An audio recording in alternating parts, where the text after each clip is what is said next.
उत्तर प्रदेश के अपर पुलिस महानिदेशक स्पेशल कानून और व्यवस्था प्रशांत कुमार ने जानकारी देते हुए बताया कि चंद्र दर्शन के अनुसार गुरुवार को ईद उल अजहा यानी कि बकरा ईद का त्यौहार पूरे प्रदेश में मनाया जाएगा। प्रदेश की कुल 33,340 ईदगाहों और मस्जिदों में बकरा ईद की नमाज अदा की जाएगी। उत्तर प्रदेश पुलिस ने इस संबंध में 2213 संवेदनशील और हॉटस्पॉट चिन्हित किए हैं। इसके अलावा 2416 पीस कमेटी की गोष्ठियां भी की गई हैं। इसके साथ ही नगर निगम, स्वास्थ्य विभाग, विद्युत एवं अन्य आवश्यक व्यवस्थाएं सुनिश्चित करने के लिए समन्वय गोष्ठियां की गई हैं।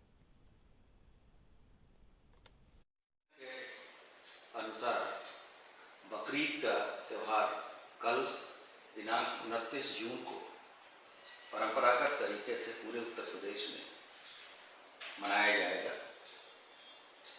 इस दौरान कुल 33,340 ईदगाहों व मस्जिदों में नमाज अदा की जाएगी।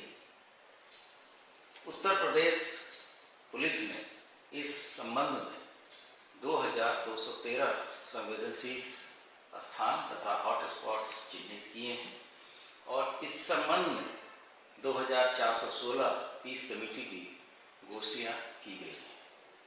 इसके साथ साथ नगर निगम, स्वास्थ्य विभाग, विद्युत विभाग